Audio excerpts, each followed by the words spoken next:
going against the system. That's my title. Going against the system. Going against the system. I want to establish from the beginning that we are all in Babylon right now.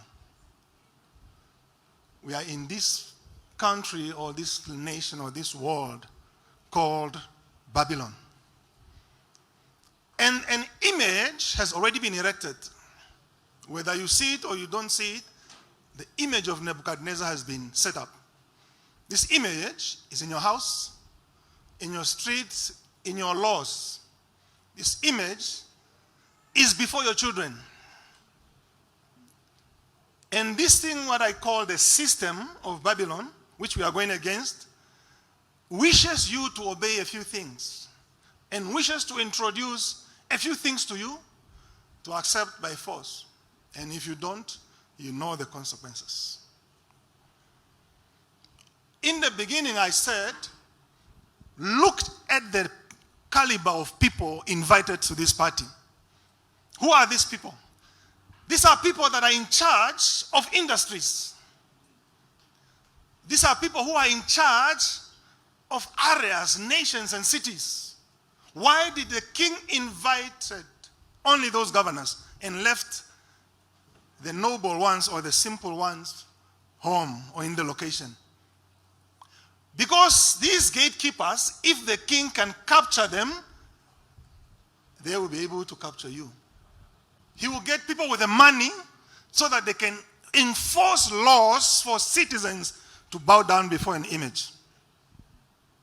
What is this system we are dealing with and we are going against this morning? And what does this system want from God?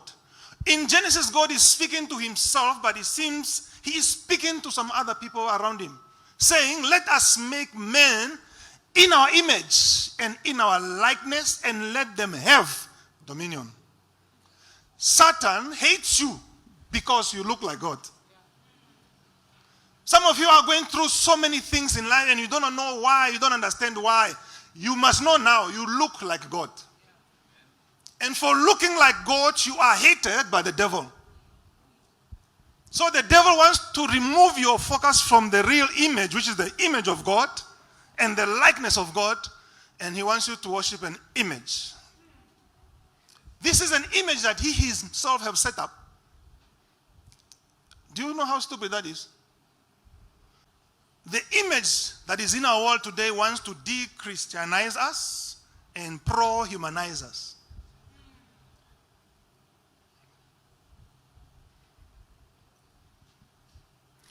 This system is a system that seeks to be worshipped. It's a system that denies the existence of God. A system that wants you to accept what was not okay as okay. This is a system that says, we gave you a job. Because the Bible says, for 3 years, they were sent to the best university of Babylon, and they are working in the palace. A special type of food was assigned to them every day. This is a system that says, since we gave you a job and we put you in universities, we paid for everything, all you need to do is drop your faith and follow our ideas. A system that introduces certain identities. The Bible says he called them and he changed their names. This is a system that says you are not Daniel. Is a system that says you are what you feel, not who you are. So from now on, you are Abednego. If you wake up like you feel like you are a donkey, that is who you are. They are saying, compromise God and you will get honored. Compromise God and we will give you status. They are saying that this is a system that is attracting many people into churches, and the churches are full, but the prayers are dead. Churches are full, but the word is gone. Let me establish this morning that as we walk through Babylon, you are going to notice that there will be a clear separation between those of us who will not worship And those of you who wants to worship the image, there will be a clear separation between the two of us. And if we remain the few, it is okay because many are called. When we are talking about the celebration of Apostles' birthday, these are men of the mountain. Men of the moment. These are men of the spirit. We are talking about real prophet of God. People like Moses who traveled into the past and was able to tell you what God did in the beginning. You don't know that Moses was speaking in Genesis chapter 1? Let me announce to you, and especially to those of you who are going to give your lives to Jesus after this message. I will not lie to you. By accepting Jesus Christ, it doesn't mean your problems are finished. In fact, your attacks that are beginning today will be more than the ones we've been having before. The only challenge here is, and the only thing that you need to be overjoyed with is, if God does not rescue you from the fire, He will join you in the fire.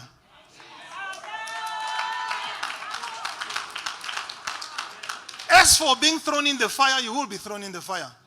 The only question is, who will be with you in that fire? God will protect His image at any cost. I will show you how. And that's why the other day I used an example. I said, when I met my wife, it was by speaking that I was able to get her, not by prophesying. After she heard me speak, I said, my name is Dinaf. You see, I can make your life look good. If you just say yes to me, because I'm looking for a woman like you to bring out the kind of man I should be. I have the tools, the capability, and capacity to make you a beautiful person. After she heard me, she believed. So I can't go to her and say, you are a woman. And you are from Zambia. She knows she is. You must be able to convince me by what you say. And that's why only if you know the word, may you be able to survive this crazy world. Now, Shadrach, Meshach, and Abednego were not ordinary people also. They were from the royal family in Israel. That's why the king said in the beginning, get me people from the nobilities. People who are well trained, good looking, and quick to learn. Yeah. Why did he choose people who were educated? Because the educated will educate the others. So if we teach them the Babylonian system, they will teach it to the others. But these guys were already, the foundation was already established or laid back home. It's like Maranatha coming from the Goros family and fall into the trap of some nonsensical things when her whole foundation from being a baby has already been laid. Whoever is speaking to her must be able to know that I'm speaking to somebody who will pick up or who will have sense, spiritual senses, to know that I'm real or I'm lying. The foundation was laid. It was too late for Babylon. They say, it's fine, we are slaves here. We'll work for you. We'll do this, we'll do this. But as for this, it won't happen. And if God will not rescue us, we will still not do it. Now, that statement kind of put God on a pedestal. Because God is sovereign also. He realized these guys are honoring me highly. Even if I don't act, they say they want, I will act today. So we see the faithfulness of God. I'm just trying to close up here.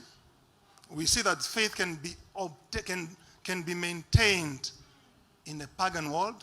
You don't have to lose it just because everybody around you is wicked. I always say some of us, we are speaking because we have seen both sides of the world. We've been into the world and back. And the reason why we are back is because we've been at the top of the mountain. We have seen the promised land. And it's really beautiful out there. That is to say, heaven. You don't want to be in hell for 5 seconds. Somebody said, what is hell? Hell is a place where you don't want even your enemies to go. And I know somebody here have got somebody you don't like. But that person, you don't want them to go there. That's how bad the place is. Can you imagine somebody cutting out your eye slowly for 10 minutes, only for the eye to grow back again, and you start cutting it again off? You see? You must believe. Don't go with the crowd. That's why we are going against the system. Teach your children about God. There is a man right now in jail who went there just like a joke. His name is Andrew Tate. For speaking in defense of family. And in defense of a man should be a man and a woman should be a woman. They set him up, arrested him. He's going to for 4 months now. You can't talk like that in front of the image. Especially in the West. We are still having our freedom here. But we are preparing ourselves because the image is beginning to shine from the plain of Dura in the West there. And when you see people flying into your country, I'm not going to say anything, flying into your country, having their private meetings and going to Katutura to feed children, you think there is something they want there? When you see people coming to your country in the name of Peace Corps, what are we learning from the story? Pressure will come. What are we learning from this story? That because you are taking a stand for God does not mean you won't be in trouble. But remember that Isaiah 43:1-2, when you walk through the fire, you shall not be burned, nor shall the flame scorch you. Protection in the fire. Go in that power of God. Walk in that faith. Amen. It was an honor ministering to you this morning. God bless you and see you again on Sunday.